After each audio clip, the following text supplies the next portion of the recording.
Ndugu zangu wapendwa katika Kristo, karibuni kwa tafakari ya neno la Mungu. Tafakari ya neno la Bwana leo ianze kwa kuliangalia somo la Injili ambapo tunakutana na Yesu akiwaeleza Wayahudi na viongozi wao juu ya mamlaka yake.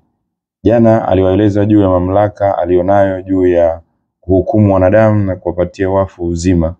Alisema kwamba mamlaka yake ni ya juu zaidi ya nabii yoyote, kwani yeye kaungana na Baba na anao upendeleo wa kufahamu chochote kinachofanywa na Baba. Katika Injili ya leo, Wayahudi hawakumwamini. Wanaona kwamba anamkufuru Mungu kwani anajikweza mno. Yeye ni binadamu tu na si Mungu. Yesu leo anawajibu na kuwaambia kwamba mamlaka alionayo haihitaji ushuhuda toka kwa wanadamu ili iwe halali. Nasema kwamba kazi anazozifanya zinamshuhudia kwamba yeye katumwa na Baba. Hata maandiko matakatifu nayo humshuhudia, lakini wao wanakataa kuja kwake na kushindwa kumwamini na kupewa mwongozo na kupata uzima kwa sababu ya ukaidi wa mioyo yao. Wao wamejawa na ubaguzi, huwachagua watu wa kuwasikiliza na wanachagua pia watu wa kuambia ukweli na hawataki kuwasikia baadhi ya watu ambao wanaona hawawezi kuambia chochote na hutumia nguvu kuwarudisha nyuma. Ndugu zangu, kwa kusema hivi Yesu anazidi kuchoma mioyo ya viongozi wa Kiyahudi, na Injili tutakayoisikia kila siku ni kwamba wao watapanga mipango ya kumuua hadi ile siku ya Ijumaa Kuu atakapoamua kujitoa kwao. Injili hii inatupa moyo kwamba Yesu amekwisha kaza moyo wake kutukomboa sisi. Basi tusiwe kama Wayahudi, tukubali ukweli tuambiwao na wenzetu hata kama ni mzito. Kingine, tusichague watu wa kuwasikiliza na kuwadharau wengine. Namna hii hatutaweza kukua kiroho. Tusiwe watu wa kukaza mioyo. Ni pia tuendelee kumsikiliza Yesu katika neno lake. Wakati mwingine tunampenda tu wakati mambo yanaenda vizuri, mambo yakienda vibaya tunamsahau na kumweka pembeni. Katika somo la kwanza, wana wa Israeli wanamkosea Mungu kwa kutenda kosa kubwa la kufuru. Wanakimbilia kujenga sanamu na kumkataa Mungu aliyewakomboa katika nchi ya Misri.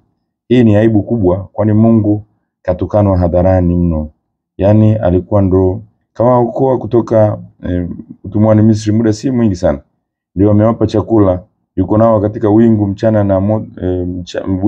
na moto usiku. Nao wanamkufuru hadharani mbele ya macho yake. Nasi tuepuke dhambi za namna hii ndugu zangu. Tuepuke kutenda dhambi hasa zile za hadharani. Makuhani na watumishi wa Mungu, tunapotenda dhambi tujue kwamba tunamtukana Mungu hadharani.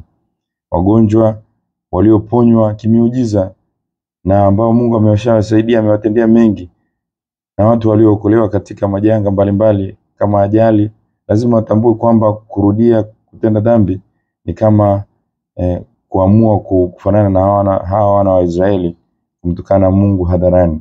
Wakati yeye amekutendea makuu, wewe unaenda kumuonyesha kwamba ni kama hujafanya chochote. Tunachotakiwa kufanya ni kuwa na imani na kumfanya Mungu atukuzwe mioyoni mwetu, na tusikubali kabisa Mungu adharaulike. Mungu atukuzwe kupitia sisi. Tusikubali pia kuwa na mioyo migumu. Kuwa na mioyo migumu tunaweza tukasahau. Kusahau pia ni kitu kibaya sana. Ukisahau unaweza kushangaa ukaenda kujiunga na maadui waliompiga hata baba yako vita, au maadui wa familia yenu kwa sababu ya kusahau. Jitahidi siku zote kukumbuka.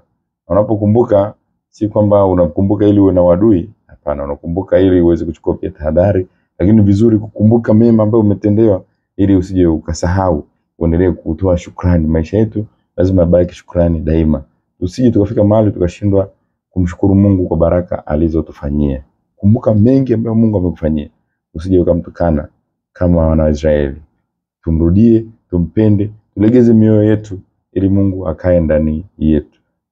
Yesu anaendelea kutueleza ukweli bila kuficha. Neno la Mungu linaponya. Yeye ndiye uzima. Yohana sura 14 mstari wa 15. Yeye anayeshika neno lake atapata uzima. Sisi tushike neno la Mungu, endelee kupata uzima. Na kutakia siku njema. Mwenyezi Mungu akubariki na kukulinda, Baba na Mwana na Roho Mtakatifu. Amina. Naendelea kukumbusha shajara zetu za Asali Mubashara bado zipo za kutosha kabisa pale St. Joseph Cathedral Dar es Salaam kwenye container la kwaya zipo za kutosha. Msimbazi Bookshop zipo za kutosha.